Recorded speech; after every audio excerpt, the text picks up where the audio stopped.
नमस्कार विद्यार्थी मित्रांनो, सुमित्रा लॉ क्लासेस मध्ये आपलं स्वागत आहे. सुमित्रा लॉ क्लासेस आजपर्यंत जे ट्रॅडिशनल कोर्सेस चालवत आलेला आहे, मी स्वतः इथून पुढे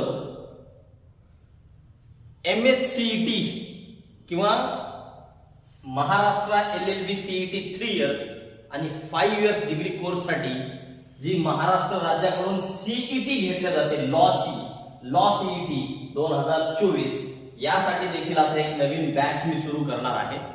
तर त्यासाठी 1 जानेवारी पर्यंत आपल्याला ऍडमिशन घ्यायचं आहे. 1 जानेवारीच्या अगोदर जर तुम्ही ऍडमिशन घेतलं, आणखी 2 दिवस बाकी आहे तुमच्याकडे.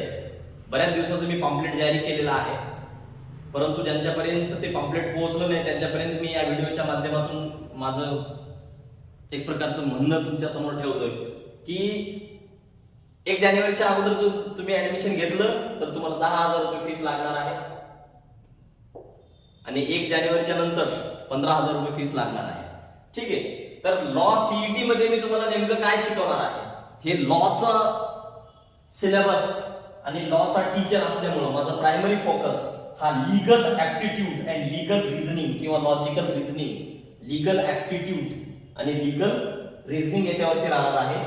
तर यामध्ये मी तुम्हाला इंडियन पिनल कोड म्हणजेच आता जो नवीन अमेंड करून भारतीय नागरी सुरक्षा कायदा बनवण्यात आलेला आहे, त्यानंतर इंडियन कॉन्ट्रॅक्ट ऍक्ट, तसेच कॉन्स्टिट्यूशन ऑफ इंडिया, हे 3 प्रमुख विषय, यासोबतच टॉर्टचे काही निवडक प्रोव्हिजन्स किंवा निवडक कॉन्सेप्ट्स मी तुम्हाला शिकवणार आहे.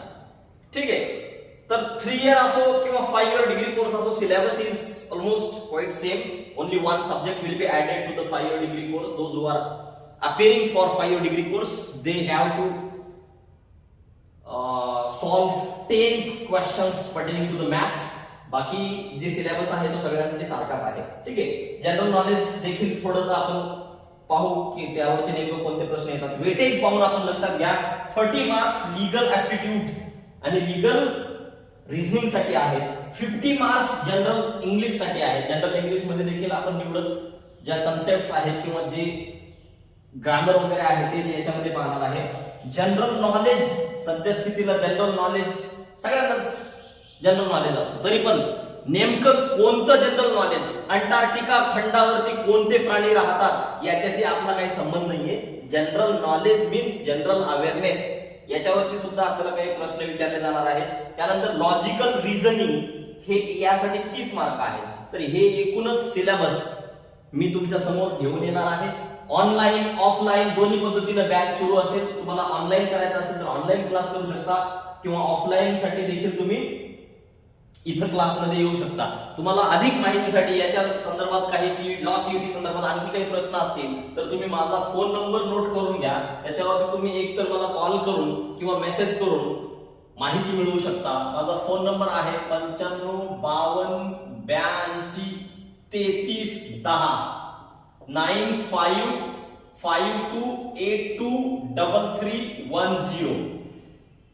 हा व्हिडिओ सगळ्यांसोबत शेअर करा, गरजूंना खास करून. आता ज्यांनी BA BSc BCom ही परीक्षा दिलेली आहे किंवा 12वीची परीक्षा ज्यांनी दिलेली आहे त्यांच्यासोबत हा व्हिडिओ नक्की शेअर करा. ज्यांनी लॉ साठी अप्लाय केलेला आहे त्यांनी क्लासेस जॉईन करा. ज्यांनी अद्यापही म्हणजे CET बद्दल माहिती मिळवलेली नाही त्यांच्यासाठी इथं मी CETSEL-MAHACET.org ही वेबसाईट लिहिलेली आहे. त्या वेबसाईट वरती तुम्ही जाऊन स्वतः देखील चेक करू शकता किंवा मी ऑलरेडी तुम्हाला नंबर देऊन ठेवलेला आहे, तर तुम्ही माझ्या नंबरवर देखील संपर्क करू शकता.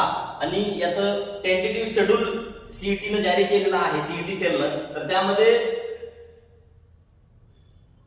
साधारणतः 2 मार्च म्हणजे 2 मार्च पासून 12 मार्च पर्यंत या परीक्षा घेतल्या जातील. म्हणजे वेगवेगळ्या ठिकाणी वेगवेगळ्या सेंटरवरती किंवा 3 इयर्स आणि 5 इयर्स बॅच वाईज किंवा number wise, number of the student wise तुमचं सिक्वेन्स नुसार, म्हणजे काही 1000 विद्यार्थी अगोदर 2000 विद्यार्थी अशा पद्धतीनं 2 मार्च ते 12 मार्च हे टेंटेटिव्ह म्हणजेच अंदाजित वेळापत्रकानुसार आहे. यामध्ये काहीही बदल होऊ शकतो.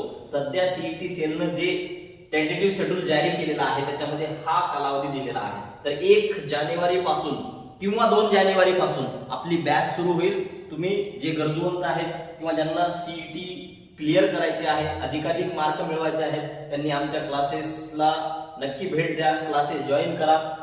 बाकी डिटेल्स मी तुम्हाला फोन नंबर दिलेला आहे त्याच्यावरती विचारू शकता. या व्हिडिओच्या खाली कमेंट केलं तर सुद्धा मी तुम्हाला रिप्लाय करेन. धन्यवाद.